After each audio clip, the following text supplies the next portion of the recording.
Welcome to Pot of Thunder, the recognized symbol of excellence in rock and roll podcasting, brought to you by Blue Microphones. They look great.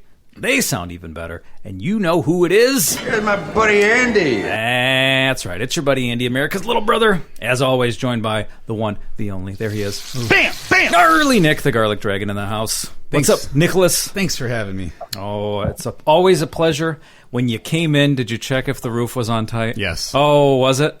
It had a couple of points on it where you could use a little work, but overall it's structurally sound. Well, that could be dangerous because there he is. You want him, we got him. Oh, yeah. Succumb to my power, my age, and my weight. All of which are considerable. Well. There he is. That is not the motto of a man who's given up on life, I'll tell you that. Right back to that. It's the breakout star of the podcast medium. Put your hands together for Chris L. There he is. And you may have heard a fourth voice, a laugh. We're so happy to have you. There he is. Oh. Cherish the love we have. We should cherish the podcast. Cherish the love. Cherish the love. How long it is. Makes it better. It's uncomfortably long. Chris Jericho's back. There he is. Welcome back, buddy. Is that the first time I've heard that? Because I was thinking they should make a song for that. So either you've just done that or you just released it last time. I think last time was the first time. I think. But welcome back. Thank you. It's great to be back. And it's funny because this is just the type of show where anywhere else I think I know what I heard. But with you, rock and roll boners, I never know for sure. Did you say that the roof was structurally sound or sexually sound? Because I heard sexually sound. Well, during the summer months, sometimes you gotta find a way to rendezvous someplace. With you guys, some of your sordid pasts in your history of Bacchanalia, I don't know what that's some kind of private Playboy joke or something. Yeah, who knows? Andy, hit me with my theme music again. Again? I got a little something to read Okay, here. one more time.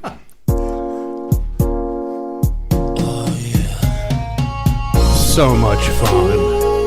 I really cherish the times we get to hang, guys. It's nice. It goes nice with that music. It That does. reminds me of when I was in high school one time, like early high school, maybe grade 10. I asked my friend Scott Shipham, we used to hang out at his house. He was like, he had the cool parents that would let us go drink at his house. Yeah. And he had older brother Randy. And one point I was like, Randy was out downstairs drinking with us, which to drink with the older brother was don't say anything dumb or whatever. Yeah, that was a big and I deal. said, we've been drinking a bit. Like, Randy, are you feeling tipsy? And he's like, what did you say to me? And I said, are you feeling tipsy? And he's like, don't ever fucking use that word again. Irvin's feeling tipsy. Oh, for the next 6 months. Oh, you're feeling tipsy. Yeah. That's what I get from you guys for using the word cherish. And here it is, still getting razzed about it. I don't think tipsy's that bad. That's unwarranted abuse from Randy. Well, like he was alluding to, though, with you're hanging from the older brother or the older cousin, they're looking for anything to hammer away. Exactly. Yeah, there's one no misstep win. and you're screwed. That's a no-win situation if they're gunning for you. Yeah, had I said, are you getting fucking loaded, they might have accepted me as one of their own. Yeah. Because I used one of those swishy-washy words like tipsy. Yeah. I was on the outside looking in. There would have been high fives all around if you said fucking loaded. Or, depending on his mood, he'd been like, don't swear at me ever. Yeah, Exactly. My parents live here. So, yeah, I think Chris L is correct. Just looking for anything to bag on with the little brother and his friends, right? There's nothing you could have said that would have caused you to avoid scrutiny and browbeating in that situation. You know, I was hanging out with this guy way back when people, you know, like when you're first starting drinking and you drank a couple times and then you've got a friend who never did and you drink together. Yeah. When that first happened, I had a friend and he had a couple drinks and he got like real hyper and he's like, man, my ears are hot. Are your ears hot? And the other thing was, my head's heavy. Is your head heavy? Is your head heavy? So I still think of that whenever I think of this guy. My ears are hot. Is your head heavy? It's like, calm down, dude. Act like you've been there before. Now, did Garlic Dragon ever bully one of America's Little Brother's friends when you guys were hanging out, or did you have a different type of relationship? I don't know. That's up to Andy to answer. I would say no. I don't think he did. Nick doesn't have that type of disposition. Yeah, He's way more passive aggressive than that. he won't speak to you for 3 years. You know, that type of thing. The first time I went drinking with my older brother, I got hit in the head with a guy. Oh, right. Yeah, bar fight. A bar fight right next to me. Was there midgets around or something? How'd you get hit in the head with a guy? Just a guy got hit with. He got knocked down and landed on my head, kinda. Get thrown at you? Were you crouching on your hands and knees, or was he a giant? I was sitting at the booth, and he was standing there. Get thrown on top of you. So, fun fact I wanted to get out of the way today as we record this. It's March 8th. And March 7th, 5 years ago? Yeah, 5 years ago, 2016 was the first time we all met in person. So we're off by one day 5 years ago. Right. It came up on my Facebook memories yesterday.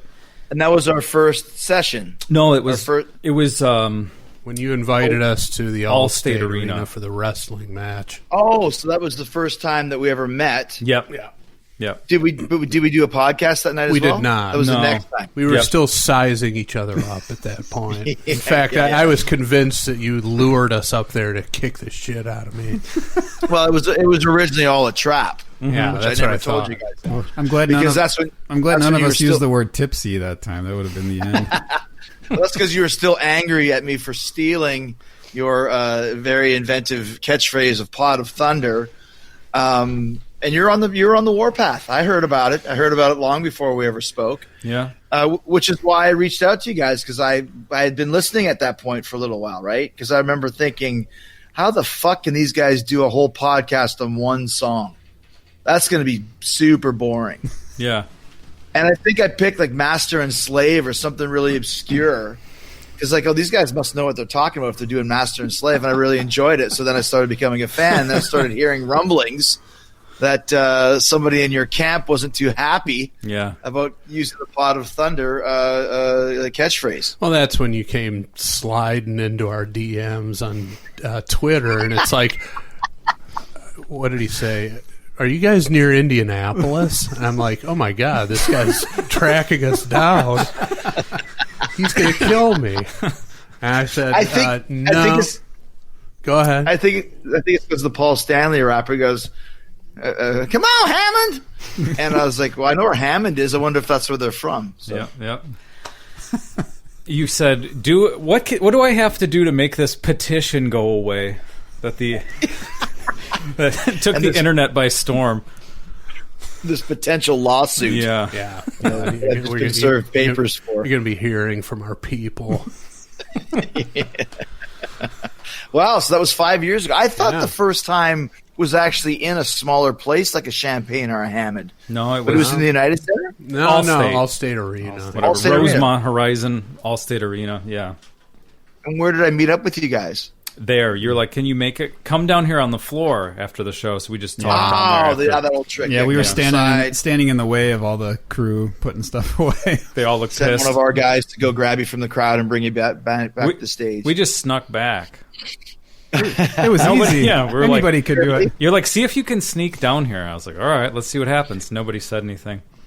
Well, that's one of the things that a lot of your listeners might be interested in is that there's no backstage passes for wrestling. Mm-hmm. Like if Fozzy was playing, the Allstate opening for Iron Maiden or whatever, I could get you guys backstage passes and you'd come back there. There's nothing like that in wrestling, not in WWE or AEW or any of those things. So you kind of have to just wait till after the show, meet me by gate A. I get my security guy or get one of our guys to come grab you, and that's kind of how it works. Mm-hmm. So it's not like there was a laminate backstage that I just didn't give you because there was none to be given. Okay. I didn't know where we were on the tier system. Yeah, Andy spent most of the show flashing his tits at people, hoping that would get him backstage, and didn't work. Just didn't understand that there is no. It almost got him in the ring with that physique. Yeah, that's true. That's when he had the mustache too, so it was really confusing people.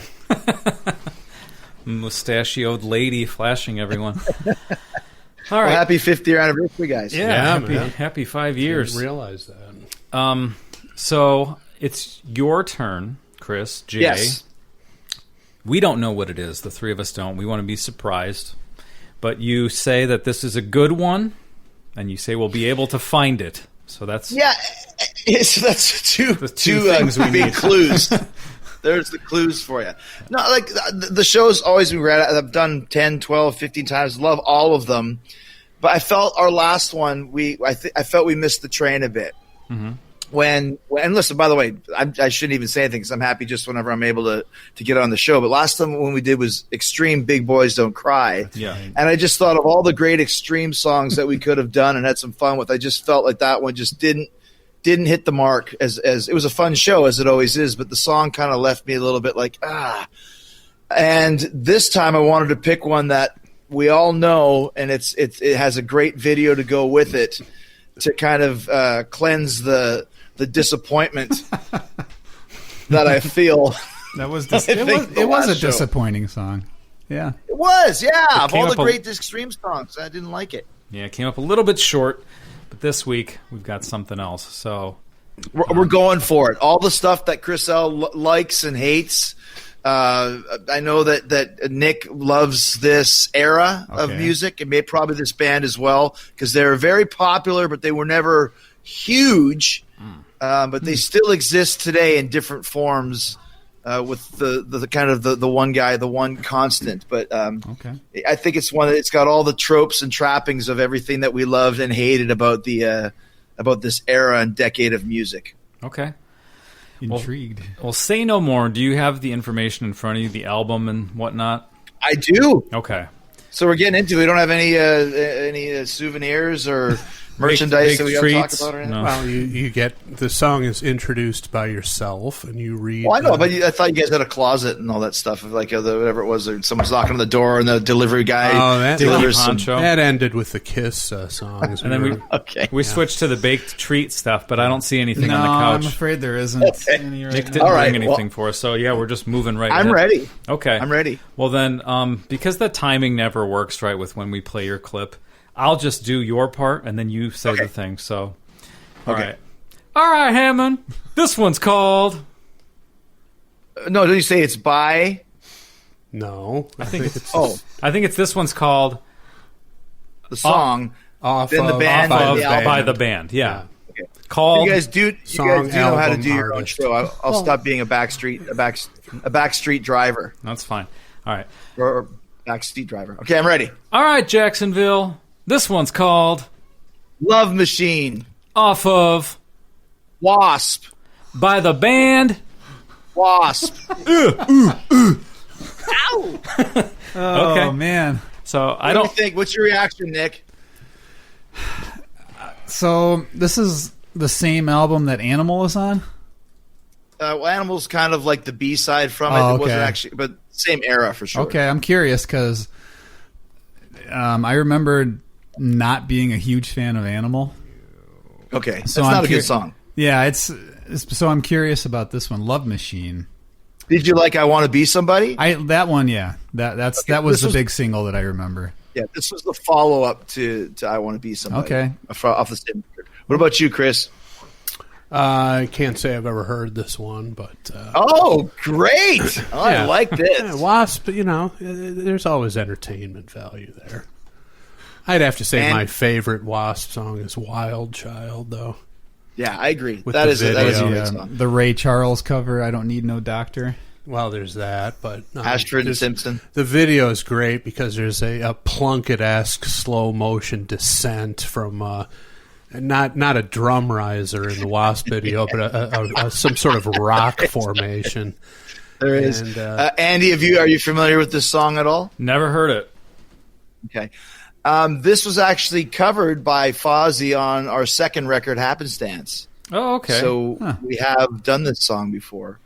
Starts with it's a video. I don't know if do you want to go the full screen or it would be too distorted if you do the full screen. we could do the See full that little- screen if you want to. It's up to you guys. I don't know what looks better, but Well, this is It's just this is for one- us, you know. I mean, we're not Okay. Well, that's broadcasting true. the video, so. This is one of those classic 80s era videos that, much like most of them at the time, had the intro Oh, yeah. where Some you kind of have some scripted acting deal. and yeah, setting the tone. And it's very similar to the intro to Quiet Riot's Party All Night. So that's what I'll give you for that to kind of get started. Okay. I remember that video. I don't remember the intro. I just remember it being a party in a small house or something. Yeah.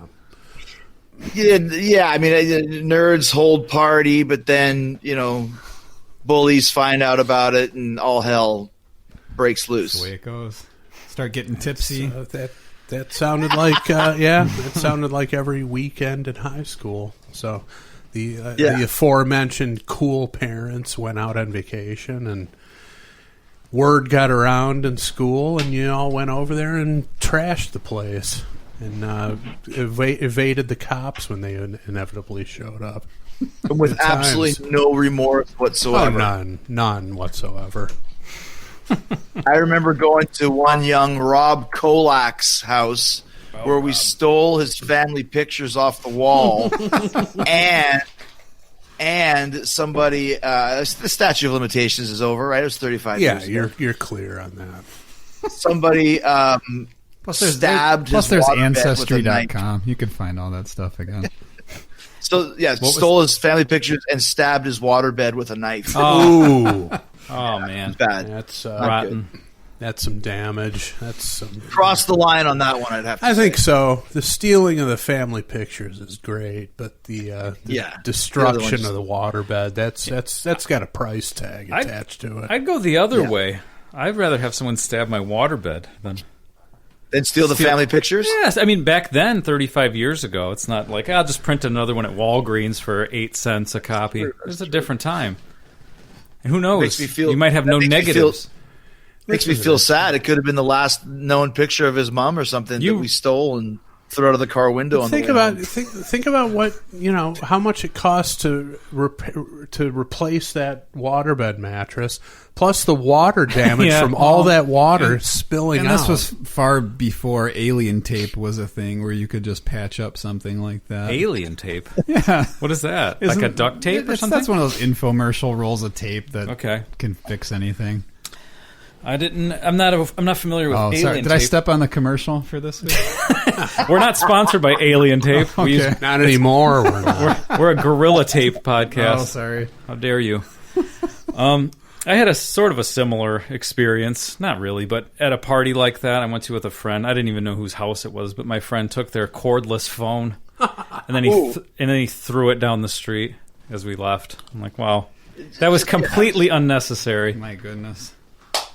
But yeah. Terrible. Yeah. But that's the way it was back then. Like everybody, at least where I grew up, it was almost like an unwritten rule that it was your responsibility to hold one house party. And if you held one, then you were then exempt from ever having to hold another one again. But holding that one, you would really, like mine was, I remember writing down, there was like 350 people in my house and I invited like 100, like word got around the school and all that stuff. And, complete destruction and all this different stuff and everything was bad. And finally, like had a bunch of chicks clean up the house and one of those things where all the trash bags were put in the back of the pickup truck and driven away just as my mom pulled in. Oh, wow. And she literally did the Joel's mom from Tom Cruise. Is it Risky Business? Risky Business, where she comes in and she looks and she goes, "Why is this vase here? It used to be here. Did you have people over?" And then, as only a mom could do, just hammered me until I finally admitted that I had people over. And she asked me how many. I said 20. And she went, "You had 20 people over?"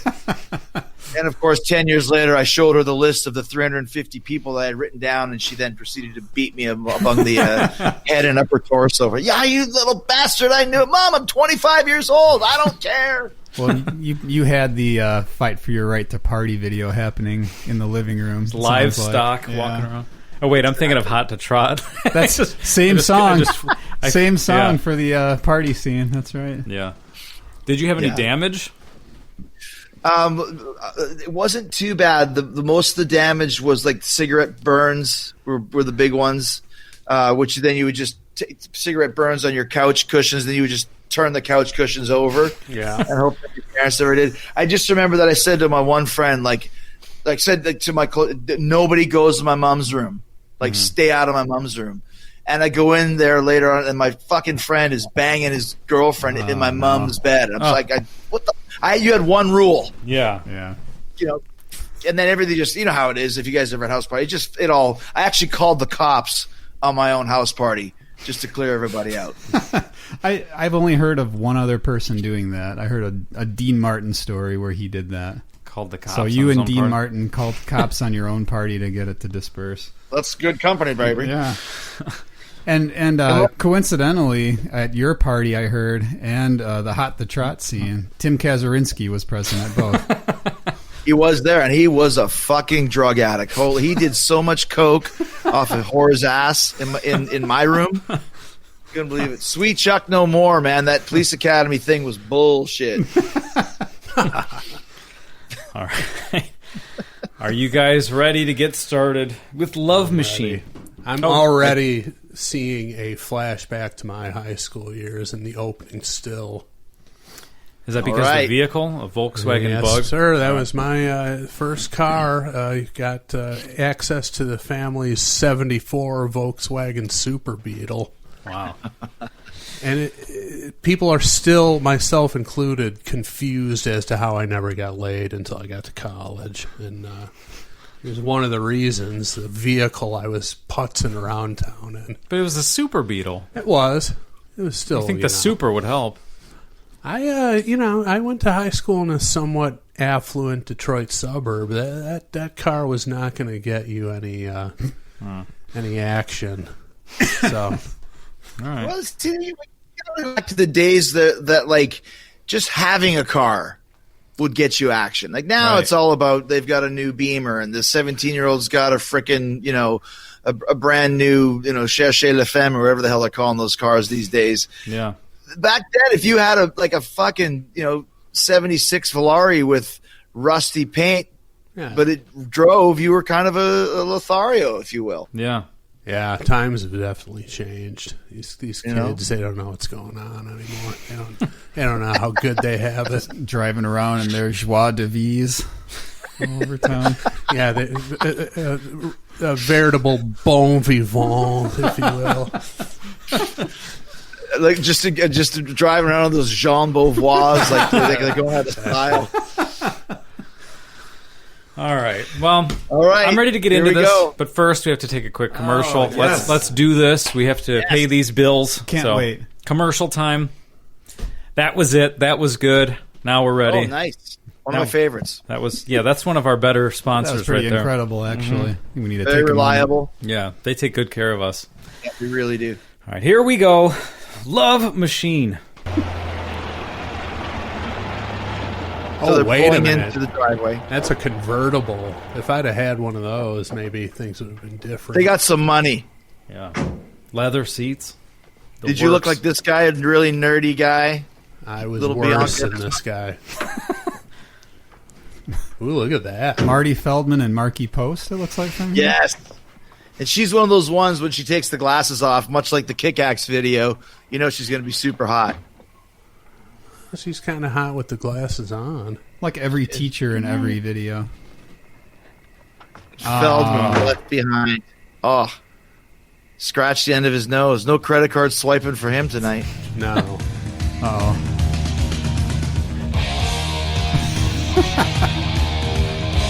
Got her nightie on. This is like a Dracula movie. She doesn't want to let Populalis fly in the window.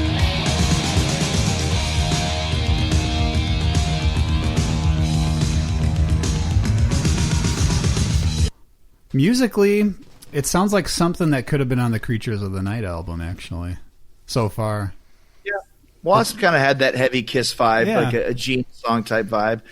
And I was wrong in this. There wasn't the nerdy partiers. There's just the nerd pulling up at the door with the hot chicks. There's a lot of nerds in videos from around this time frame.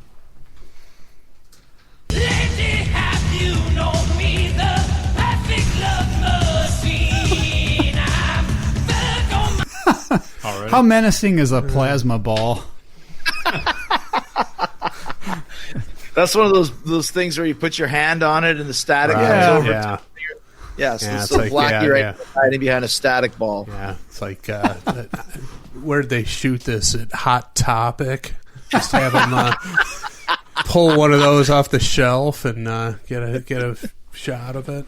Yeah. He's What kind of a budget we got for this thing? That'll fit, won't it? And he's slowly emerging from behind it, with his shrill, high pitched vocals going on. Although the shadow of the blinds on his face does work. That looks cool. Effect. Yeah, I like that a lot. The plasma ball. It's like is this Mr. Wizard or is this a W.A.S.P video?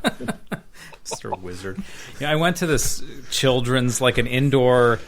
It was called a children's museum, but it was more like just a weird kids activity center over the weekend. They had 2 of these just sitting there. Not very scary. No. But yeah. You need, if Blackie was lurking behind them in this day and age at the children's museum, that would be very scary. It's much like what we were talking about earlier. Kids are not driving shitty cars anymore, and plasma balls are not scary anymore. The times have changed across the board. I want to go back. Who's coming? That's next week's song. That would have been like you have a keg party at your house. I got one rule: don't touch the plasma ball. Everybody's going to touch the plasma ball if you lay down that gauntlet. Ideals rising, Venus made me king. That train of broken hearts, they all belong to me. Uh-oh. Magic runs through my fingers. One touch you'll see. He's touching it. He's One touch. And it's not working. Does that mean he's a vampire or something? It was working. One touch you'll see, and he's touching the plasma ball to get the static cling to go to his finger. But it's not working. And this is the take that they kept. Unbelievable. That's right. Well, also what we saw too is the girl sleeping in bed in her nightie. Yeah. She's woken up by the sound of heavy metal. Opens the window, and 5 sexy nurses from the Kiss Crazy Nights tour book are waiting for her.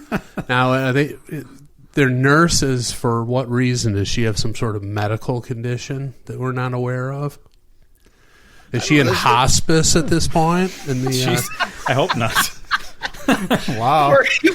You work for Playboy. This is like Blackie Lawless's letters to, what do they call it? Letters to the Forum or whatever it was in Penthouse. Yeah. This is his fancy. Yeah. Suddenly, 5 sexy nurses showed up and blah, blah, blah. Name and address withheld. And then, exactly. And then I touched the plasma ball. Yeah. Then I touched my plasma ball. Yeah.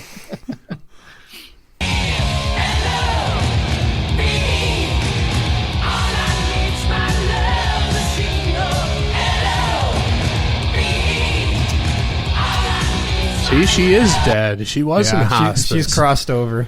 That's weird. She lived it up on her last night on Earth. She went out with that nerd and then retired to the bedroom to pass away. How bad is that guy going to feel? It's hard enough to get rejected like that at the door. Now she's dead. Yeah, here he thought he was her Make-A-Wish Foundation pre-death fantasy, and nothing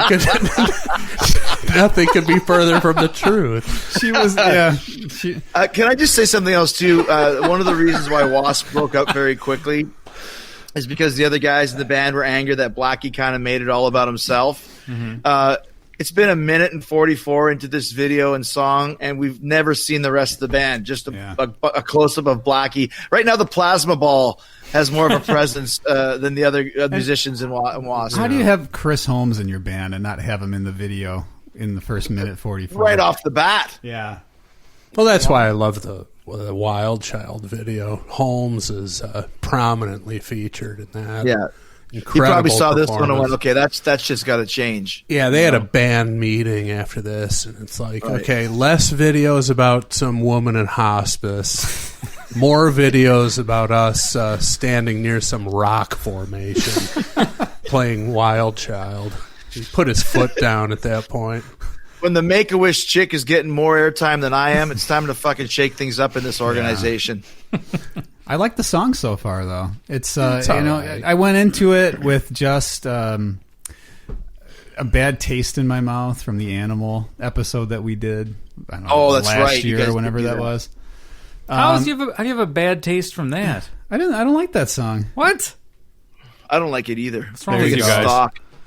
Yeah. If it wasn't called Animal Fuck Like a Beast, no one would have ever listened to it ever agreed. again. It's the best. You guys are Agreed. nuts. Whatever. You're nuts. I still say you're What? crazy. I like the song so far. Yeah, it's I don't love it, but I like it. It's got some elements of my favorite, Wild Child. It's good, and Blackie's got that shrill, piss off your parents' voice, and the flubby low end of the music. This is rebellious music for the time. Prominent double bass going There's on. a lot of drumming going on. What do you think of that, Chris? Too busy? Well, the problem is the production. Like I said, the flubby bass, it all blends together. It all washes together. There's no separation. I wonder if some of that's there. because we're watching it via video It could be. version. Yeah. Yeah, but we all know the 80s were littered with lousily produced albums, mostly the drum sounds, and this is probably one of them. Well, as far as my vote goes, this song hasn't given up the ghost, unlike the star of the video. Well, she Unlike was, the Make-A-Wish person. she's in hospice. The ghost will be given up at some point. Everybody knows this, except maybe the nerd who dropped her off and thought he was going to get laid. This song has a lot of spirit, similar to the Make-A-Wish victims. Yes, afterlife. exactly right. Exactly right.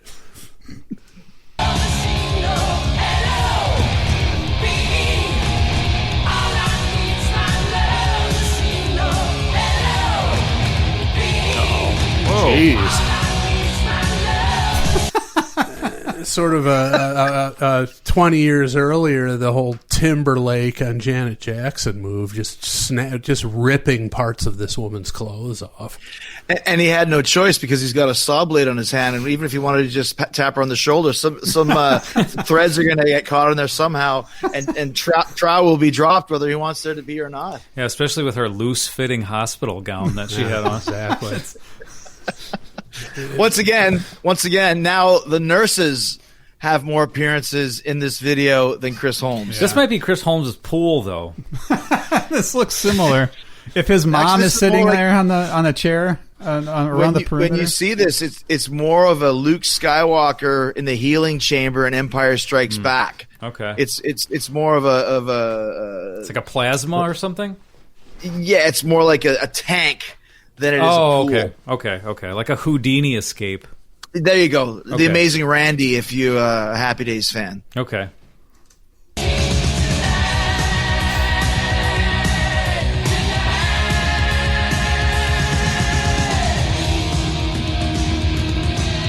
Jeez. Wow. Okay, that was pretty. Can I give a teen confession from CJ here? You may. So this is in the early days of having a VHS.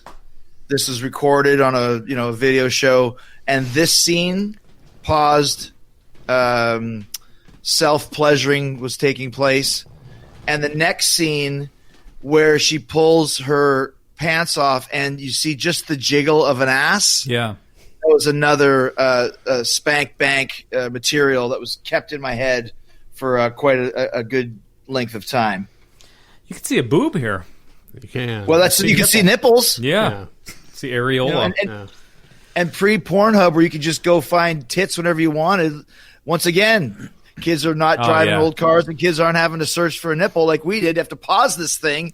And it if wouldn't you were even lucky enough to see it. It wouldn't even look this good. It'd have those lines in it, and it'd be kind of wobbling. Yeah, exactly. Pause it on your VCR. That would still be good enough, though. Oh, back yeah. in the day, because that's all you. Oh, had. it was. It was. But wow. It still might be. You never know. Right there, the jiggle of the ass. That slight jiggling of the right cheek, I caught at that time. Yeah. How did she just make one jiggle? Well, she tightened the other one up. I don't know. I'm going to try that later. I doubt she meant to do it. It's just something that happened when you're young, nubile, and a hospice nurse Exactly. in a W.A.S.P video. Yeah. The request of the Make-A-Wish woman was make only one ass cheek jiggle for me. And she made it happen because it's serious business when somebody's in that situation. You want to make their wishes come true, and she did. God bless her. Excuse me, nurse. Can it just be the one jiggle on the right buttock, please? Exactly. Please. And she made it happen. God bless her. That, What can I do for you? Here I go. What do I move in you? Am I what I see? That was a pretty long take with her underwater. That made me nervous. good point. Yeah, she's under the water. This is the first appearance of the band. And in great ego fashion, Blackie's got the only playing along with the drums and bass.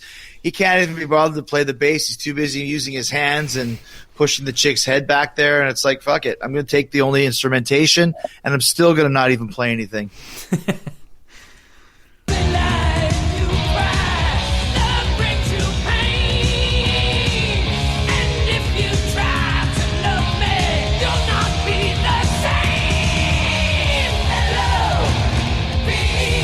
He's taunting this woman as she dies now. Yeah, it's just just what you want on your deathbed, to be taunted by Blackie Lawless. I knew Chris Angel when he first started out. He used to be the house magician at WWE New York in Times Square.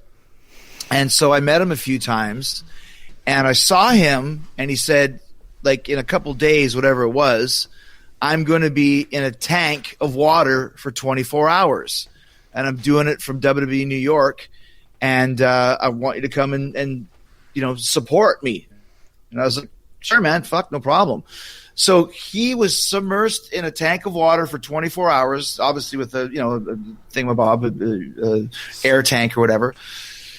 And basically when they took him out, like, you're like white as a fish and just like claustrophobic, whatever it is. It's just one of those things that those wacky guys do. So anyways, I went down there to support him. And it was after a show that we had at Madison Square Garden. So I'm walking down Times Square, and I buy a piece of pizza, and I buy a yogurt. And so I walk in to see Chris, and I'm like kind of cheering him on. I finish my pizza, and then I open the yogurt. And it's one of those ones where, when you open the thing, and sometimes it splitters out. Yeah. Well, it splittered out onto the fucking glass tank where Chris is in there. And this guy comes over. He goes, "What the fuck?" I go, "What?" He goes, "What the fuck are you doing?" I said, "What? I'm supporting my friend Chris." He goes, "He's in the fucking tank for 14 hours. You can't eat in front of him. Do you know how hungry must be?" Now I said, "Well, you might want to clean the tank, because not only can I eat in front of, there's actual food in front of him that he's looking." He's trying to reach through and get it. And 8 hours later, on like Good Morning America, they pulled this fucker out of the tank, and he was all fucked up. He's just white as a ghost. Lost like 15 pounds, dehydrated, and all he was thinking about was yogurt. Yeah. Did you ever talk to him about that? I did. I saw him a few years later. Like, now, obviously, he's massive in Vegas and stuff, but I had him on Talk is Jericho before, and I mentioned it to him, and he didn't really remember. No. Or maybe he just didn't. He chose. Maybe he'll never forget. And just didn't want to. Oh, you're the motherfucker? Oh, man. That had to be... So he was in there for 24 hours? That's what it was? 24 hours. Yeah, you can Google it and see the footage of when he gets taken out. That sounds horrible. Now, that's like... David Blaine does a lot of stuff like that, right? Yeah. Yeah. I didn't know Chris Angel did those kinds of stunts. Back in the early days, he did everything, and he was just trying to get his name out there. And like I said, this is pre-Vegas... mind freak superstar. This is just some kid from freaking New Jersey trying to make a name for himself, and that was one of his things. And obviously most of his stuff is illusion. There was no illusion here. He was in the tank for 24 hours. Like, that's the gimmick. Yeah. Why did WWE Restaurant have a magician? Just entertainment, I guess. They had an underneath that was more for corporate lunches and stuff like that. And so, like, during your lunches before there was some kind of a speech or something, they would have, going, "Oh, what is that behind your ear? Oh, it's a WWE pin. Congratulations," or whatever. Strange. You'd think that He did this trick where he had a fork, and he held the fork up, and I'm going to say this to people so you can't see it, but he held the fork up in front of his face, and he was like this in front of my face. And as I was looking, the fucking thing bent, right? But I remember we played there with Fozzy, and he did in front of me, but Rich Ward and Frank were here, like kind of like ahead.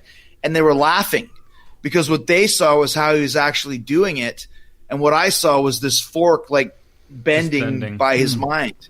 But they wouldn't tell me what he did because he's like, well, they're not going to tell you what I did because that's, that would be against the magician's code. Of course, then they used it like, we're never going to tell you. So I still don't know how the fuck he did it, but I just remember those guys were laughing, going, oh, that's so good. I'm like, what did they do? What did he do? It's funny that they suddenly decided to abide by the magician's code.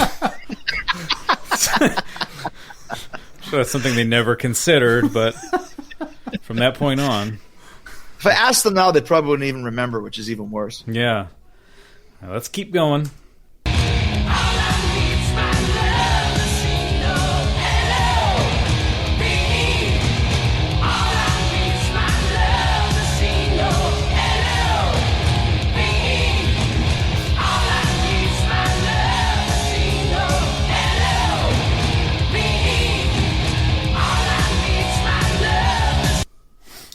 So all he needs is his love machine. Is that the girl that he's singing about?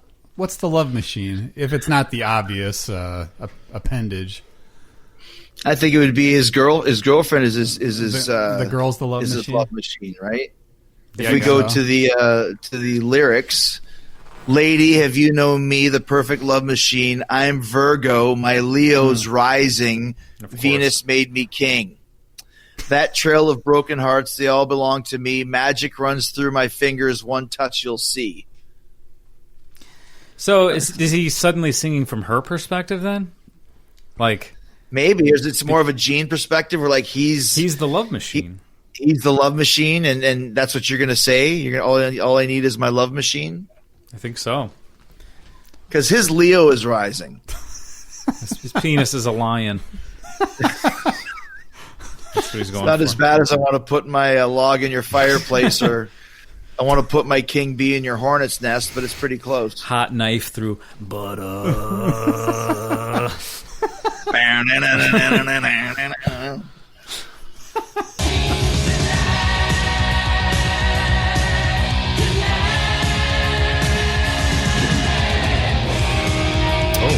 hang on now.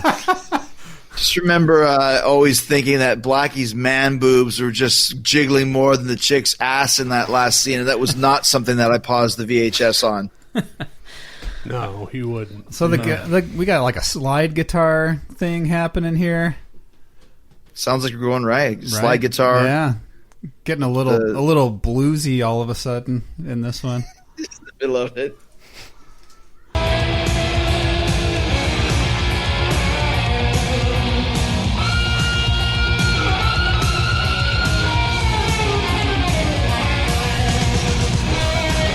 Oh boy.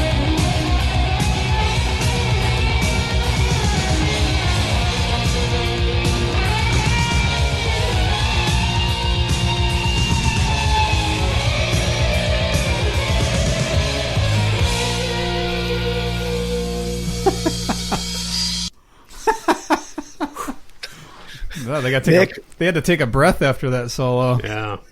The whole band had to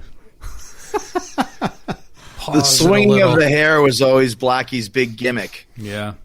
I think the band caught wind. They took a look and they saw a monitor off stage and they're like, wait, we're not in the shot? The guitar player's not in the guitar solo? It's Blackie headbanging? Yeah. And then the girl in the water tank? We're stopping. What did you think of the guitar solo, Chris? It was okay. Didn't really grab me. I mean, it was pretty nondescript. Yeah. Yeah, that's one of those things when people talk about Chris Holmes. I never rated him as a guitar player. A lot of people say, oh, he's so great. Like, I'm not saying he's not good, but it wasn't like he was fucking, Van Halen or something and just in the wrong band. I think he was just a typical player from that time that got a modicum of success, and good for you. Yeah, plus I think he was, I don't know this for sure, but I think I'd read that he was one of the principal songwriters along with Blackie. So I think that was also part of his appeal, that he was contributing to the music other than, this type of ridiculous guitar solo. Yeah, I heard that they had all kinds of shred guitar players, but none of them were over 6 feet tall, so they couldn't be in W.A.S.P. I don't know if you guys knew that. That was part of their gimmick that they put out in the press. All members over 6 feet tall really? was a W.A.S.P. thing. Yeah. Really? All band members over 6 feet tall. Which also hindered his audition for the Killer Dwarfs. Couldn't do it. Or it's like you got to be under 5 feet tall, and he was like, "Fuck, I can't win either way." I always noticed too the other guitar player kind of looks like Paul Stanley crossed with Carla from Cheers. He says, "L-O-V-E, all I need is my love machine." You can tell he's kind of got a lisp. He's like, "L-O-V-E, all I need is my love machine." He just talk to me. He'd have a little bit of a lisp from the way he sang those background vocals. He had like a spit guard on his shoulder. I don't know what that was. That's how the armor came into play with W.A.S.P. where Damn does- rhythm guitar player keeps spitting on us. Well, that's the thing. Like Blackie had the saw blade, and he's like, "What are you gonna have? You can't have a saw blade. I've already got a saw blade. I'll use a spit guard." Fuck, genius. Went to the dentist office and Did you guys? Oh, you already discussed what W.A.S.P stands for. You already We gave have. us that. Now, what do we think LOVE stands for? Just the acronym. Do you have any assumptions there? Labias or vaginas, everything. Yeah. Well, there you go. Nobody's going to top that. L might stand for Lucifer, of course, given the paranoia of the PMRC. It was "We Are Sexual Perverts," or there was "We Are Satan's Police" or something like this. Yeah. But let me ask you a question. I just watched a documentary on Frank Stallone, Okay. and he was talking about how his dad was an Italian and was a WASP. What does a WASP mean in that situation? White Anglo-Saxon Protestant. yes. Oh, Agreed. okay. You never knew that until this very moment? Well, I thought it was some kind of I remember Jewish American princess was a thing. Right. A Jap. Yeah. Not to be confused with the oranges that my grandma used to eat. Exactly. Right. But the WASP, I couldn't remember exactly what it was. I had a brain freeze on that Basically, your garden variety white guy. You know. one. Okay, so Stallone's mom is a garden variety white lady. I guess so.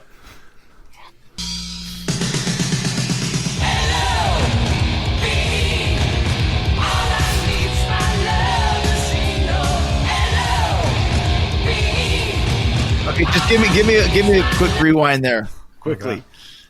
I want you to watch and go. All I need is my love machine. Oh, So you can actually see the lisp. I'm thinking if you just hear it in your head. Look at the still frame that we're on. Blackie. Very angry. That's when Blackie. a fart slipped out during the shoot. That's got to happen, especially to someone as physical That's what as happens Blackie when on stage. the budget of this video, the catering was by Taco Bell. That's when I go into the story of how my friend farted on Steven Spielberg. Is that Oh, my goodness. Steven Seagal. Well, either Oh, one. sorry, Yeah, well, they're both giants of cinema, you know, at an equal level. Seagal and They Spielberg. both careers have just increased in importance over the years. Both have been recorded saying "motherfucker birthday." So my friend Paul Lazenby, he's a stuntman in Vancouver. He's very critically acclaimed and very well received, and he's been doing it for 15 years. He's also super tough, Muay Thai champion, nicest guy, but don't fuck with him type thing. He's one of those cats. But he's also a pro. He said there's certain guys that you work with that are great pros, and there's other guys that you work with that will just legitimately just kick you as hard as they can and try and hurt you. They don't give a shit because you're just a lowly stuntman. And Steven Seagal is one of them. He has a reputation for hurting his stuntmen, not taking care of his fellow actors, and just being a dick. So Paul was working with him, and then some scene happened where Spielberg got behind him, and all he had to do was kind of like put him in a full Nelson or something. But as he was doing that, he was stepping on the back of his Achilles heel, like kind of grinding it in the ground with his heel, which is very dangerous, as you know. And so Paul's like, I had two recourses. One, I could elbow him in the face and probably lose my gig, and now I'm unprofessional. Or we had just had Mexican at catering, and it was not agreeing with me. So he said, I had to escape, so I just let it rip. And he said it was his all-time worst smelling vomit-inducing fart ever. Wow, talk about timing. And fucking Seagal was like, "Oh, what the fuck?" So he brown smoked. So he was unprofessional. Yeah, exactly. So Paul got his revenge by making Seagal look unprofessional. Whoa! What the fuck? So was the Seagal heel to the Achilles? Oh, sorry, Nick. Now, I will snatch every motherfucker birthday. So he said into his ear after Lazenby farted on him. I was gonna say, was the heel and the Achilles? That wasn't even in the frame. He's just kind of being a bully, like just being a jerk. It wasn't Being part a of like the hold or whatever. No, it's like both of us chest up, and you get the guy in a hold like this or whatever, but And he's just being an asshole. Yeah, sticking it to him or something along those lines, where it's a dangerous thing just to be a dick. yeah. And Okay, he Paul deserved can it. Kill him. Paul can't respond because then he's, like you said, could get fired, whatever. So he just unleashed the fucking fury on us. So that's Great. so Good for that's Paul. on the cutting room floor somewhere, probably, that footage. The cutting Yeah? fart. The cutting cheese floor. The cutting cheese floor. Yes, we are men in our 40s and 50s, or however old Andy is, making jokes about cutting the cheese and howling. You know, Like it never gets Childish. old. It never gets old. It doesn't, no. Just like that, seeing that ever so slightly jiggling butt creak makes you think about masturbating. That's right. It just doesn't That's go right. away. Nor should good it. old- All right, here I rewound it a few seconds so we can listen for the list. Remember, now we're looking for the lisp. Yeah. You can't hear it. Or looking for it. Sorry. Yeah. Oh. Yeah.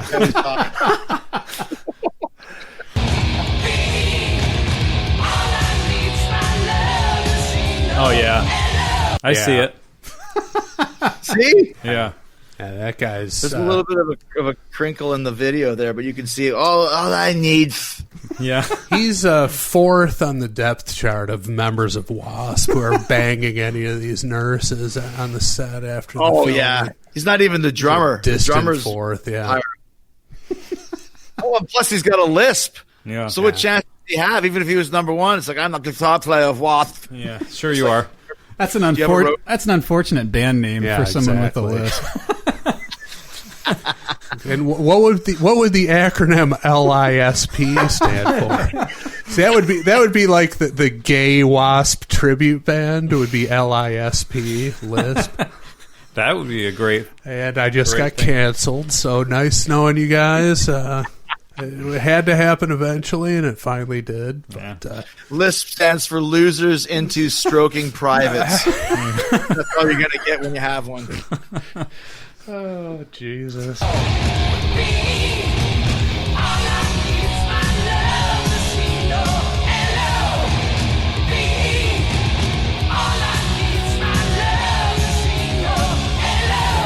And once again, I've got to maybe Jericho can shed some light on this. What is with the use of catcher's equipment as part of the metal uniform, specifically shin guards? What was up with that? I don't know. That's a great point because even Slayer had Yeah, them. Hanneman wore them. Used to do it all the time. Not as good as using hockey equipment like the drummer from Raven, Wacko, did, where he wore the actual helmet on stage playing and put firecrackers to go off his helmet during That's the awesome. show. Wacko? I don't know. Wacko was his name? Wacko. Wacko. That's great. Would you say gecko? No, I just wanted to clear it up that you said Wacko. I love that. The drummer's name is Wacko. It's awesome. Wacko on the drums, yeah. Yeah. So, yeah, I guess you could spray paint it black. It would look cool. Maybe it's like a kind of cheap armor or something. Yeah, I don't know. I think it's cheap armor. Cheap armor, yeah. I mean, Axl Rose. Well, he did He had chest protector. Oh, okay. Michael Jackson wore shin guards That's at one true. period. Oh, yeah, Micah did for sure. That's right. Yeah. A lot of guys did. Yeah, there's more that I can't. I think like who else was It's never really worked. like Armored Saint probably did. Yeah, Probably. I don't get it. It's like, and the least they could do is cover up the Mizuno logo. Kind of takes away from the evilness of it. If It does, it does. But yeah, there was Slayer, there was Michael Jackson, all the members of the outfield.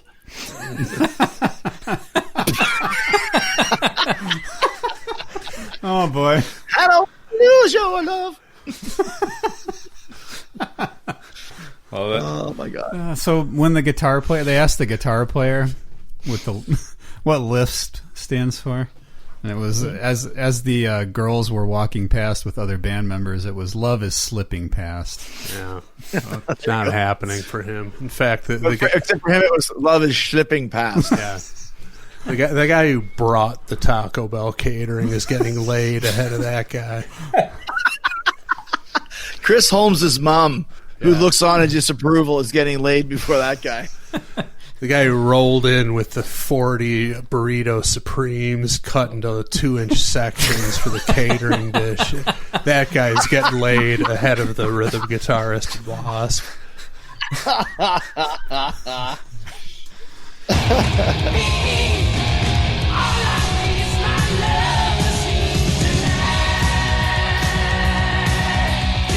A little rewind there. I think we just saw the hottest girl just quickly. No. Seems like whenever you restart it, there's a little bit of a jump. So just go back a little bit there. Here? Go back a little bit further. There you go. Okay.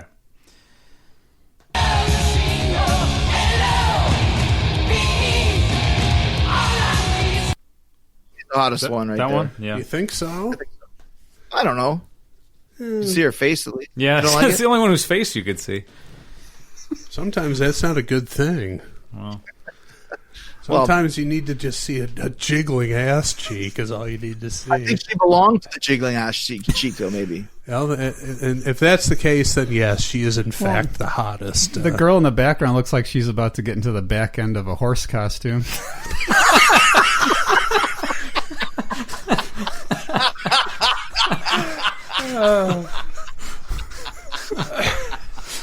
Oh, that was the line of that. You guys got to post a screenshot of that on your social medias when you post about this one. yeah, here we go. Oh my gosh, that's great. There we go. Oh man.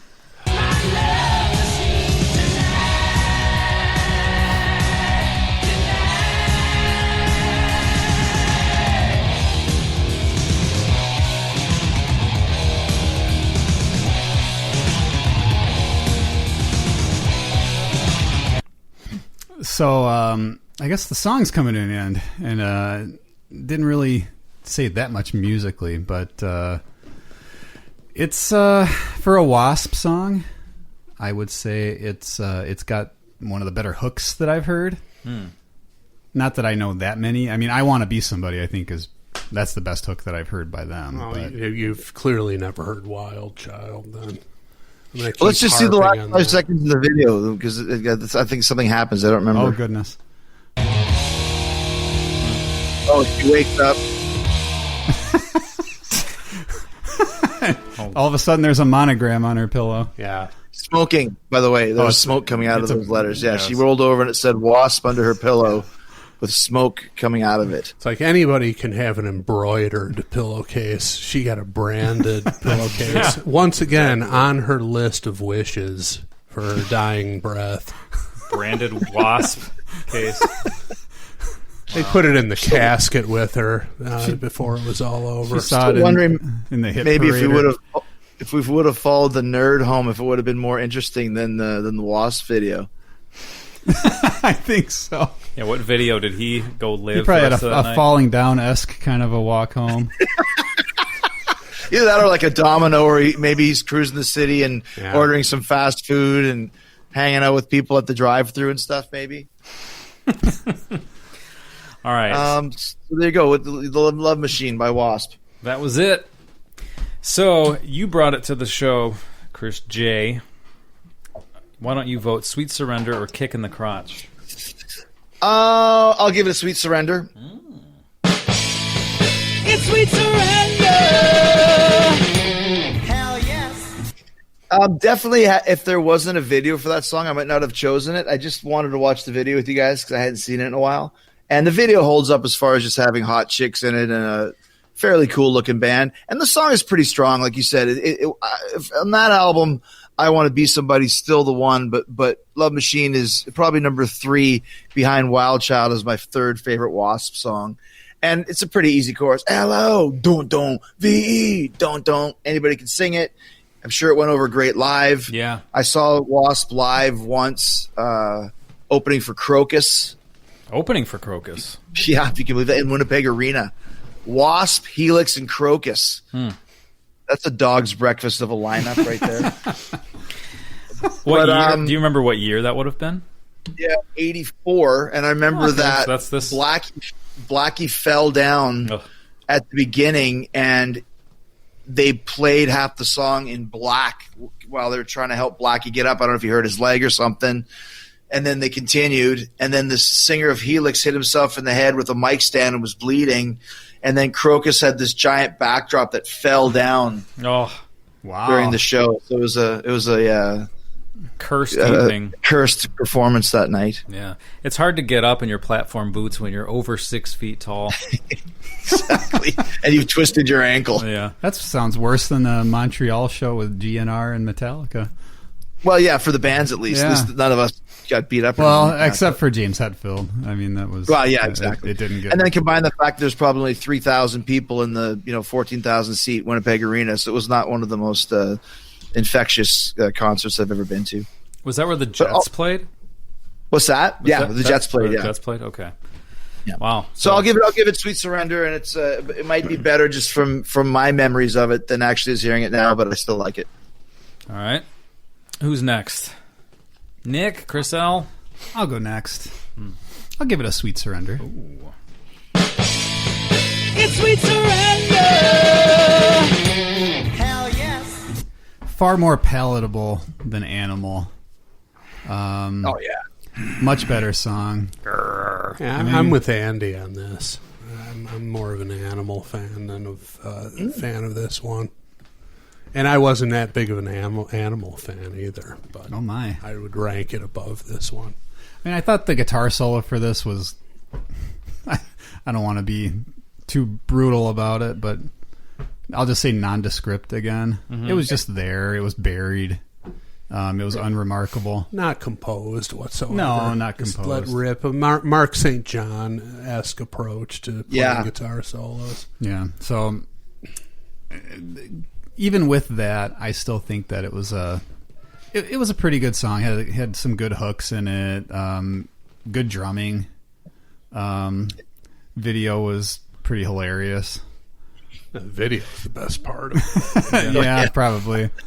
Yeah, I mean Blackie, I don't know about now. I don't really go on YouTube and check out like newer W.A.S.P. Live performances, but You didn't pay for the W.A.S.P. stream, the COVID stream that they did? no, I missed the New Year's Day night in Dubai, W.A.S.P. live cast. Blackie and Friends. Yeah. But he's got a great voice. I believe I might have said this during the Animal episode, but he can make it sound really ugly when he wants to. But he doesn't do it all the time in this song. Like Animal, he was doing it constantly. So I think it was a good use of his pretty powerful voice, and It's a unique voice for sure. Yeah. There's nobody that really sounds like Blackie, which might be a good thing, but it's very rare to have a singing style that not a lot of people have either copied or had done in the past. Or aspire to copy, really. But Yeah. yeah, I got to give this a kick. Ooh, all right. Ow! It's a humiliating kick in the crotch. It's a entertaining video, obviously, and the discussions of high school house parties were enjoyable. But to me, it's a pale comparison of Wild Child, and that's the pinnacle of W.A.S.P. for me. That's the flag bearer. That's it. so what does Andy think? I'm going to give it a Sweet Surrender. Oh my. Whoa! It's sweet surrender. Hell yes. I think the worst part of the song was the guitar solo. It seemed very uninspired. But the rest of the song, it's a good W.A.S.P. song. It's there's a lot of music happening. The drummer's busy, good shouting chorus. Blackie sounds disgusting, and I mean that in the most complimentary way because that's what he's going for. But I don't know. It's cool. I never really listened to I don't know any W.A.S.P. deep cuts. I never. I just heard a handful of W.A.S.P. songs and enjoyed them. But I feel like I should explore more because I kind of like what they did. It almost seems like they're they're not a crossover between punk and metal like thrash, but they're sort of a crossover with the simplicity of punk in metal, if that makes sense. They're very much like Shout at the Devil, Motley Crue, in the good possible way, and because their first record, the one that this one is from, it's pretty solid. You can listen to it all the way through and go, every tune is pretty badass. And the second record that Wild Child's on that Chris talks about is about 60-70% of that. Okay. And then that was basically the end of their big time era. It's pretty interesting though that was it, but W.A.S.P. Pre-COVID, W.A.S.P. could still, do some gigs and especially in Europe, they do good crowds there. Yeah. They don't really do much in the States, but they're mostly all European. And it's just Blackie. It's Blackie doing whatever he wants. So right. They've continued on all these years, but more of just the Blackie Lawless show, which is why I think Chris Holmes left in the first place back in 1989 or whatever it was. Isn't he in France? Chris Holmes? Yeah, there's a documentary out about him right now where he has his own band and stuff, and kind of a strange cat for sure. Yeah. Interesting. Did Blackie ever get into the wines and coffees and beers? I feel like that's right up his alley. That's not that there's anything wrong with that, but it's just there's it's another income stream for musicians. But I feel like Blackie would be all about that, and possibly on the ground floor of that if we look back. But who knows? He actually went to and became a born again Christian. Right. That was his shtick. So, and I think he's one of those things. He refuses to sing "fuck like a beast" for obvious reasons and stuff like that. Yeah. Like Mustaine had a similar thing, and he wouldn't sing. Was it The Conjuring? Yeah, and Black Friday maybe too. A couple of those songs, but Crush 'Em. So, he refused to sing "Crush 'Em."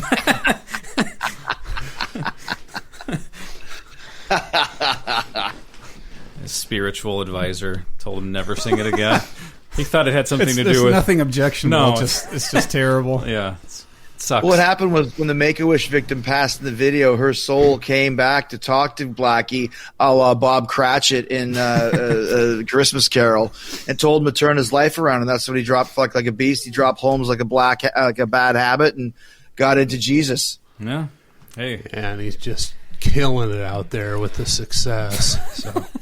Hey, he's still making it work. That's the thing. Is he though? Well, I don't know. As of a few years ago, define making it work. he's probably not working a desk job. Well, no, but That's all. I'm just saying the fact that they had 2 albums 35 years ago, and that's Well, enough no, to, but he's probably could co-headline Sweden Rock in front of 40,000 people. That's sort of making it work. Yeah, I mean that. Yes, I'm not saying he's killing it, but I'm saying he's not oh no, what am I going to do? I got to work at the bowling alley or something. He's figuring it out. Actually, he just released a very successful Blackie Lawless plasma ball line. That would be something. Lithuania and all the lower Russia, all those places. Would make sense. All right. Well, I don't know how accurate this shit is, but I might have to eat my words here. Blackie Lawless net worth. Any guesses? I've never been good at 7 these. million. 3 million. You said 7, Tooge? Yeah. I don't know, 150 grand. $9 million. Oh, there you go. That Ain't works. chump I mean, change. I don't know how accurate that is. Right. No, exactly. But, it's out there. It's discussion fodder. Yeah. And he owns the brand, and like we said, they still tour a lot in the pre-COVID, but in those European countries they play, and whatever is associated with W.A.S.P. and merch and whatever else is all him. So he could have that. I don't really see I guess. "Fuck Like a Beast" as a McDonald's commercial or anything like that, but Right, you don't exactly McDonald's commercial. You don't hear that on Soccer Mom radio alongside Maroon 5 and Third Eye Blind and whatnot. But I just, how do you amass $9 million without a huge hit? It's mind-boggling. well, it is funny. In Morocco, there is a McDonald's commercial where it's called "Fry Like a Beast," and it talks about kind of how they make their condiments. I don't know. Fry like a beast. They've cluck like a beast for a McNugget promo. Took that act over to Chick-fil-A and really cashed in. Cluck like a beast. His born-again Christian relationship, he was able to get in at Chick-fil-A. That's right. All right. Knifed into the auto industry with Truck Like a Beast. The theme song for the Chevy Silverado, I believe. Yeah, and then he zipped over into the Tide soap pods with Muck Like a Beast. They're all good ideas. And then he raised awareness of anorexia with Upchuck Like a Beast. Wow. That sensitive angle really earned him some dollars. But don't forget, then there was the very lucrative Disney connection of Donald Duck Like a Beast, and that was a huge one. We could go all night, kids. Who's next? All we need is a thesaurus or a dictionary, and we could just continue. When he did the Mark Twain infomercial, Huck Like a Beast was a big one as well. That's right. Yeah. It's a good one. Oh my goodness. Yeah. I'm going to leave that one. Something came into my mind. I'm going to leave that one on the shelf and move forward. Because you're smart. The window was just closing, and that was it. It was bad. It was real bad. Okay. Hey, if you disagree with us, we're sorry. That's just the fucking way it is. So, there you have it. Oh, that's great. Hope nobody's too angry. That was like I said. It's always fun to go back and watch some of those old school videos from that time frame because there was a certain pattern to them. Yeah, but they're always entertaining and always involve nerds and nerdy chicks that turn into hot chicks. I love always. Yeah, it's the same thing. It's just what aesthetic the band has. Everybody can relate to it. Most people, anyway. All right. Well, yeah. Do you have time for Yardo questions? I do. I have time for a few more questions. All right. Perfect. Well, too bad we're taking a commercial break. Yes. We need to. Woo! Yeah. Which product will it be? That rhymes with uck, like a beast. We'll see. I'm curious to know what it is. What was it? Let us know. I'm thinking anything. Possibly the Gulf Coast or the Atlantic Coast oyster industry, shuck like a beast. That's a good one. That could work. I thought about making a corn cob reference, actually. You beat me to it. Well, it's interesting because after I'm done with this, I got to go do the CBC NHL report, Puck Like a Beast. Yeah, there you go. Yeah. Great. Yeah. Blackie Lawless replaced Don Cherry after he was canceled, whatever that was last year. Well, at least, Blackie has a history of dressing more conservatively than Don Cherry. He does, yes. Don Cherry is a suit with saw blades drawn on it. Saw blades and raw meat. All right. Well, here we go. I don't get yards of questions. Motherfucker, I give them. Oh, boy. Fumble. Sing away. Yes, Chief.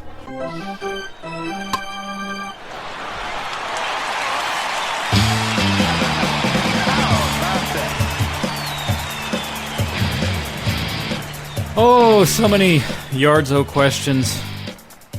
What do we got? Let's pick a good one here today. Oh, okay, that's good. Good.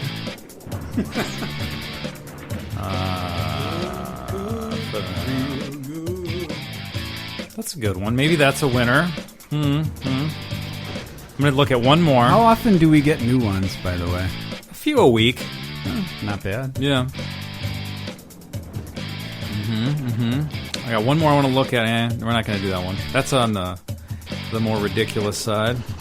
All right. I like this one. This Yardo questions comes to us from a fella named Lance Sterling. That's not a real name. No, I believe this is a guy I used to work with at the Hard Rock Cafe. Oh, okay. He's an associate of Is he in a band mine. or something, or what? What? Is he in a band or something? I don't think so. Is it a stage Lance- name? Yeah, that doesn't sound No, like a that's real his name.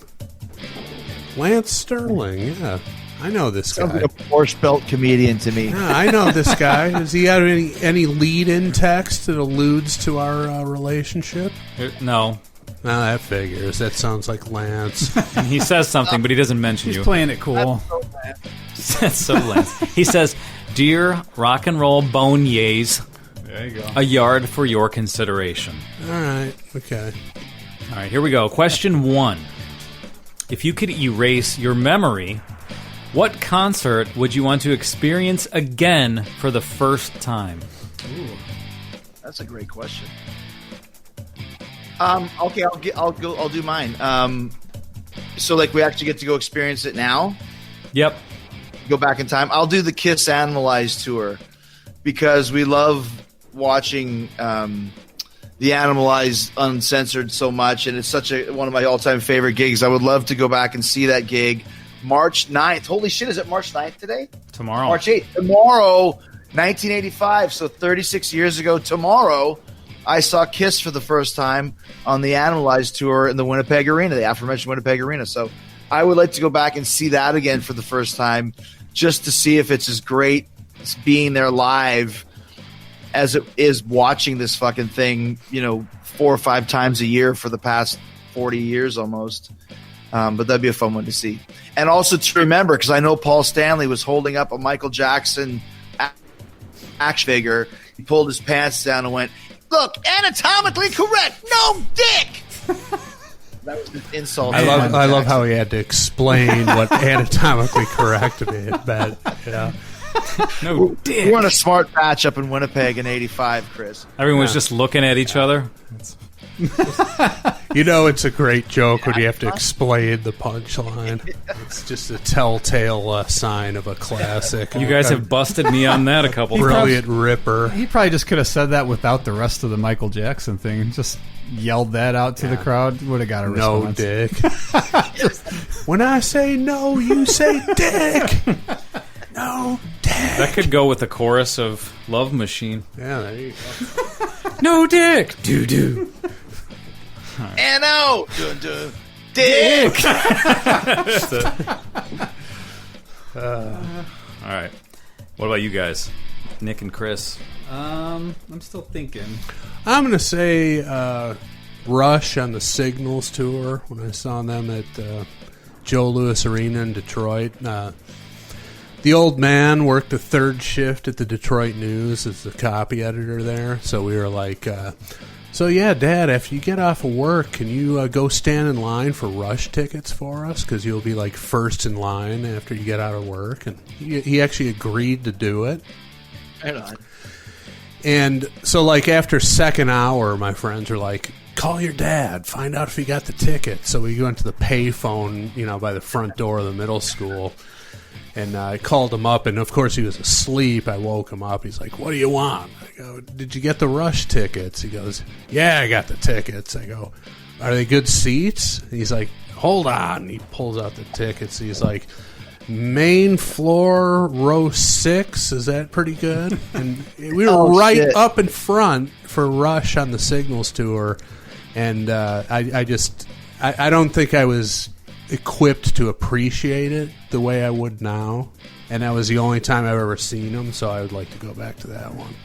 Best part is on the Rush Signals live and uncensored concert VHS. You were in the same spot as the Wolfman. I was, and you're yeah. the Wolfman of the Signals Rush tour concert video.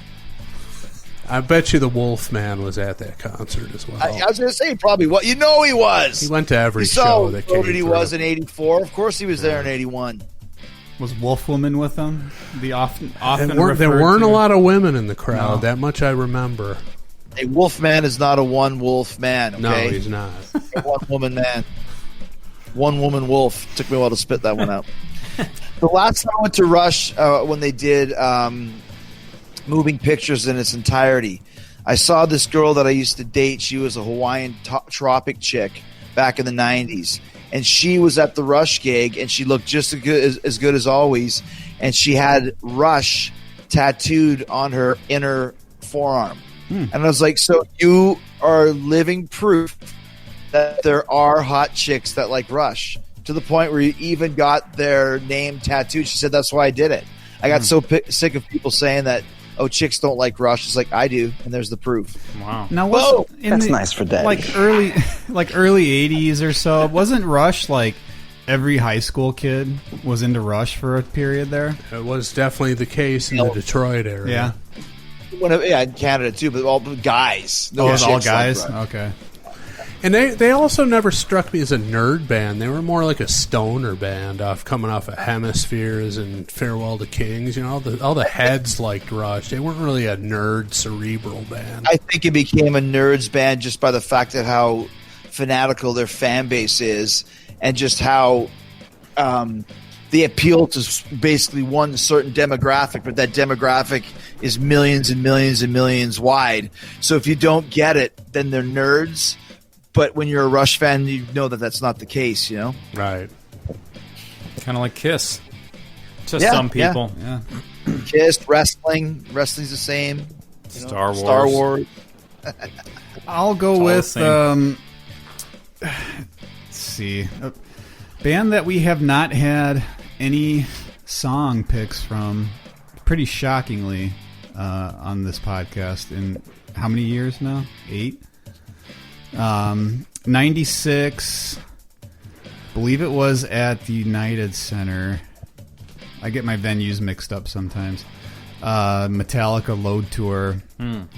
The one where the stage started to blow up and stuff, you know, lighting started to fall, things like that. And they everything kind of like, you know, they reenacted like sort of the Montreal gig. The roadie got set on fire. Yeah, a guy thing, went right? running by or something on fire. Did and, he do the thing that every person ever who's on fire does, where they go and then they turn around and then they start, stop running and then they like they would do that on Exactly. David Letterman, like once a month, where some guy on fire would come out and do that Yeah. exact same motion. and then they by the end of all the mayhem that happened, there were 4 light bulbs just on strings hanging from the ceiling. And each guy went up to his light bulb and turned it on. That's awesome. And then they played "Am I Evil?" That was the beginning of the show, That or was the end? toward the end of the show. Yeah, after all That's this, pretty after they had, you know, all the sort of scripted chaos go on. So that was So you a guys good one never, for me. You've never done a Metallica song? Somehow it's never come up. Not yet. I don't think Done a we've Rush song? no. No, I don't think we've even had either one come up and be rejected. I don't think it's I've never somehow it just I've hasn't never happened. seen a Metallica song come up. I don't know. It'd be hard to choose a Metallica song because most of them are such, like, in the pantheon of heavy metal history. Like, you'd have to pick a real obscure one, but if you're a Metallica fan, there really isn't any obscure ones, you know? Yeah. Right. And if they are obscure, they're not that good. Yeah. All right. Question 2. If you went on tour tomorrow, what would be the brown M&M clause in your rider? So like your must-have, So you- is- eccentric. Is brown that you have to have it or no? It's all No, if you absolutely forbidden. If you told them not to have it and they had it, that's your carte blanche to trash the dressing room. But Okay. basically, it's something you would not want. Oh, so it's a not want. yeah. It's prohibited. The brown M&Ms is something you don't want. Well, the back whole there. the whole reason behind that, if you guys don't know, is they wanted to make sure that promoters would actually read Right. the rider, because Right. and we know this from Fozzy, most promoters don't. And we started doing that when they would always give you pizza after the show, or so. None of us are pizza eaters, especially after the show at 12 o'clock at night. So we would say we want deli trays, or we want roast chickens from the grocery store, and that sort of thing. And that's when you knew if you had a good promoter or not. A good promoter would have the roast chickens. A bad promoter would be like, "You really want those chickens? We'll just get you a pizza." It's like, no fucking pizza. No brown M&Ms. Read the rider. It's not hard. Yeah. Right, and like I said, if you're on a certain level, that gives you carte blanche to trash the dressing room, and there you go. So, what's your deal breaker? What do you not want to have back there? I guess your answer too would be pizza, right?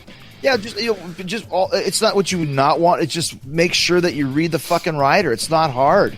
1 bottle of Grey Goose, 1 box of White Claw, 2 roast chickens, and whatever, a couple other things. It's not hard to do, but you'd be surprised how many promoters don't pay attention to that shit. So yeah, fucking no pizza, and can I have a towel, please?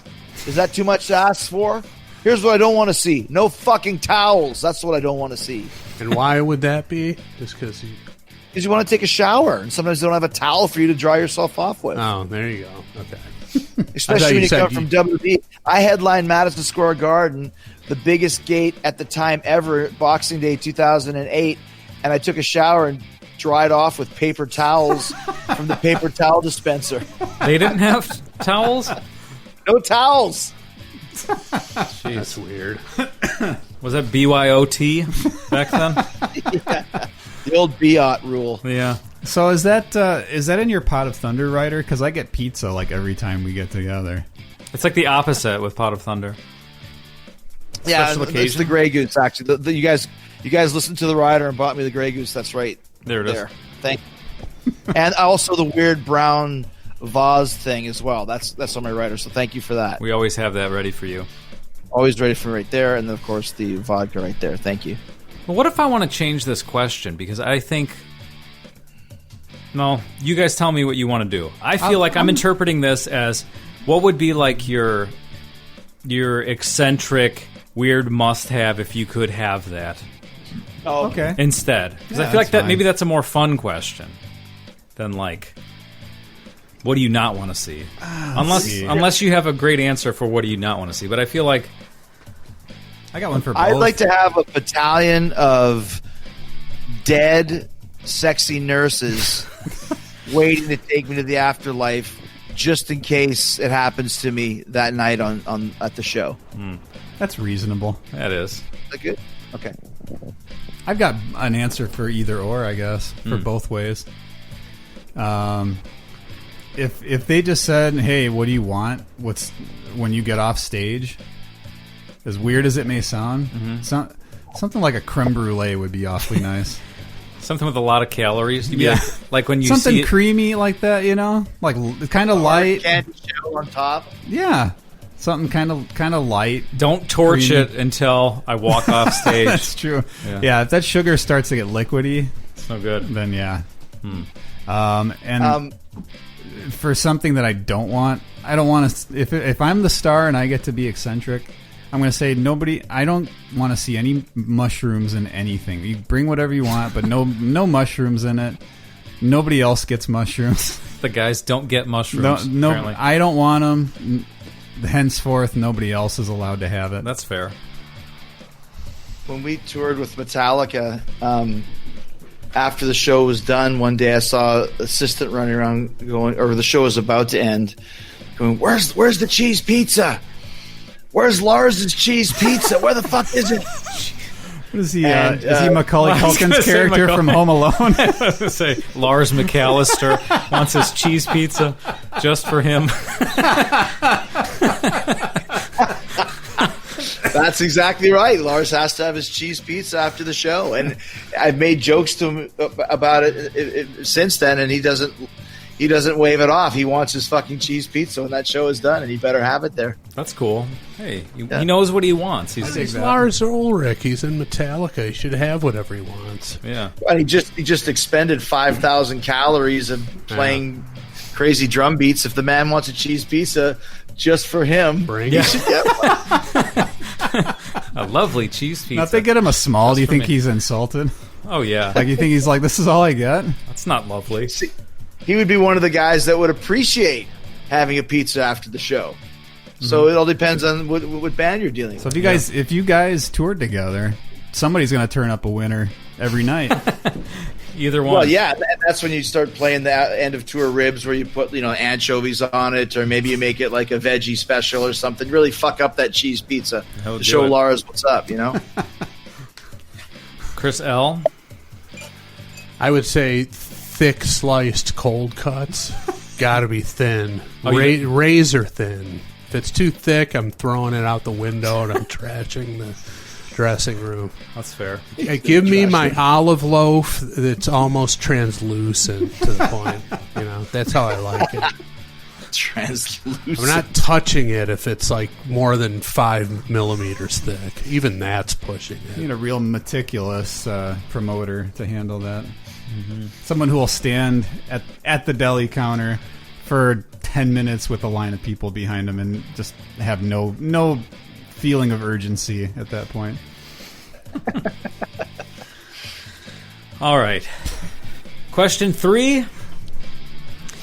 If you were put into solitary confinement for 6 months and had to listen to one album the whole time, nonstop, 24/7, what album is least likely to drive you insane? Oh my.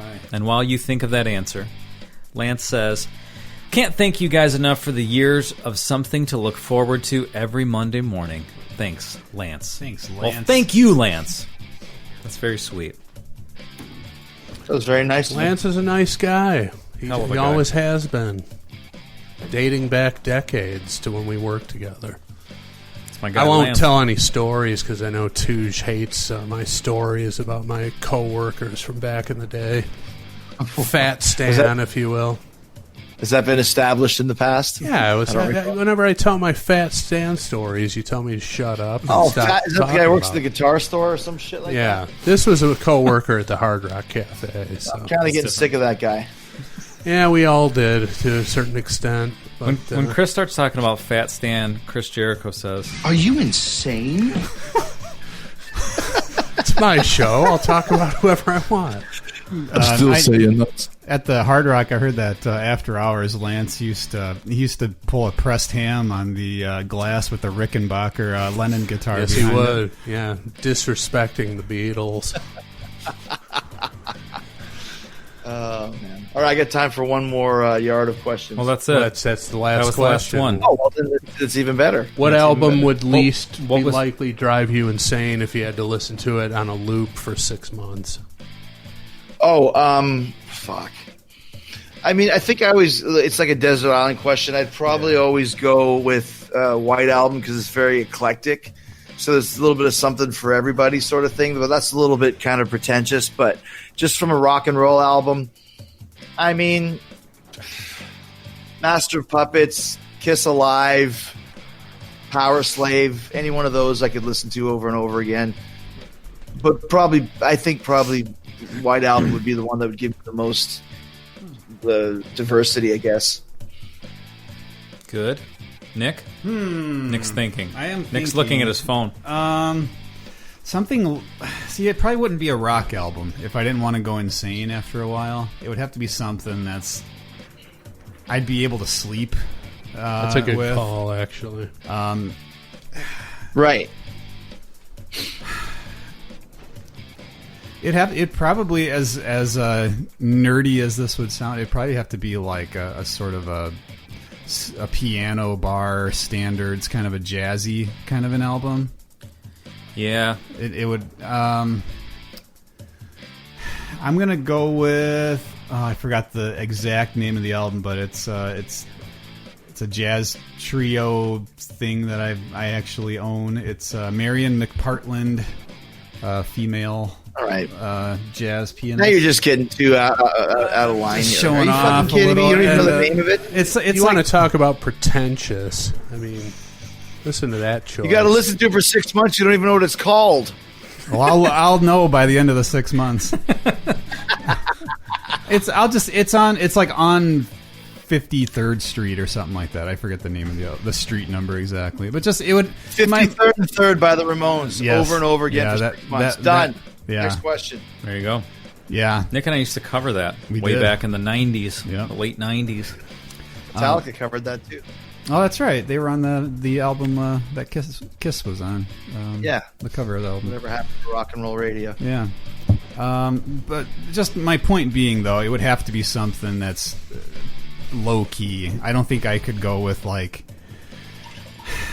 tribute or like a Kiss album or something like that. Well, the thing that kind of trips you up there is that he said you have to listen to it 24/7. It's not like you have a CD player and you could listen to it whenever you want. No, but that's what I mean. Is it would have to be something that can be background music. That's why I was kind of thinking like White Album has that element to it, but then it's still got some rock songs that you'd want to hear during the day as well. Yeah, you know. Chris L. Well, my Desert Island album is Funhouse by the Stooges, so I mean, I would have to take that. But with Nick's observation, for a long time, I said an album I could absolutely not do without was the best of Sam and Dave. For that kind of soothing, variety, not like just relentless aggression for that environment, to try and keep yourself on an even keel. So it'd be a toss-up between those two. Just to add that, if there was a movie that I had to watch for 6 months straight, Blues Brothers would be a candidate for me for that exact same reason. It's got all of that classic music, but it's got a killer fucking car chase. It's got some great dance scenes and just this amazing spectacle, but it all boils down to the music. And like you said, that really killer vibe heavy soul music transcends all genres for sure. And in fact, that's when I first discovered the best of Sam and Dave. They had the 8-track going. He pops it in the 8-track in the police cruiser before they tear up the mall. And the song that comes on is "Soothe Me, Baby, Soothe Me." And then I kick into "Hold On, I'm Coming," and I'm like, that sounds pretty cool. I should investigate it. And for a long time, I was like, this is the one album I could not do without. So I think I'd have to go with that one in my advanced age. I want to try and stay on an even keel in that situation. All right, well, Andy? who cares? I would just have a book on tape. I don't know. War and Peace. War and Peace. Start again. Yeah. I don't know. I think it's the same answer as Nick. You would just have to pick something that you could almost zone out.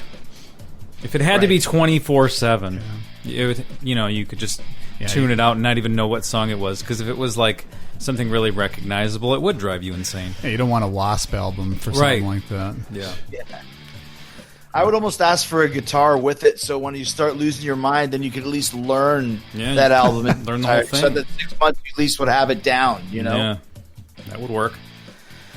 All right, well, thank you to Lance Sterling for his Yardo questions. And if you want to submit a yard, go to potofthunder.com. Make it happen. Add some songs to the listener submission list. We'll be back there soon.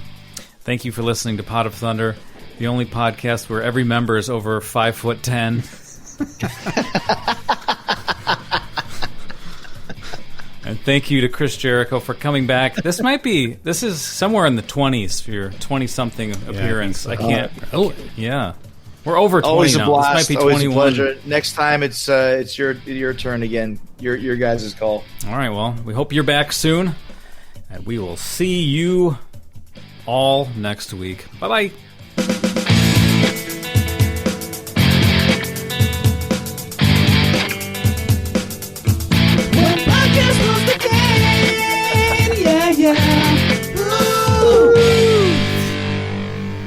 Yes. Talk about a Good video. time, guys. That song's got always. a video on it. When Passion rules the game. Maybe that's a candidate for next time. I believe there's a I bear. just watched a great breast in it. documentary on Amazon Prime called "Forever and a Day" about the Scorpions, about their retirement, their farewell tour, like 9 years ago. But you guys are Scorps fans. You might want to check it out if you're ever bored. It's really good. That's funny that was their farewell, and like Mickey D wasn't even in it yet. I know, and they're like, forget it. Yeah, they even say at the end, we're like, nah, we're having too much fun. Forget it. I wonder if that's the footage when you walked by them in downtown in the city. So I was at the Cheesecake Factory at the bottom of the John Hancock building in Chicago, and I forget who the third guy was, but it was Rudolph and Klaus, and they're sitting there on there's steps right when you get out of there, and like a descent, like a little waterfall thing or something. Yeah. And they're sitting there, and there's a guy holding a camera and a boom up to him. And I'm like, could have been documenting their farewell tour. It could be because there's a lot of scenes. I'm not even joking. Scenes of them talking on the street and stuff. So I know they did a bunch in New York City, but they might have had some stuff from Chicago as well. I'll have to look. That'd be hilarious. I'm gonna watch it. I hope I'm in the background. Nick's frantically looking for a toilet behind them. He had just met Paul Stanley as well. Isn't that the toilet story? Yes. Yeah, that's it. All right, guys. Thank you, man. Awesome time as always. We'll see you next month or whatever. Sounds good. All right, man. See ya. Have fun. See Thanks, ya. guys. Bye.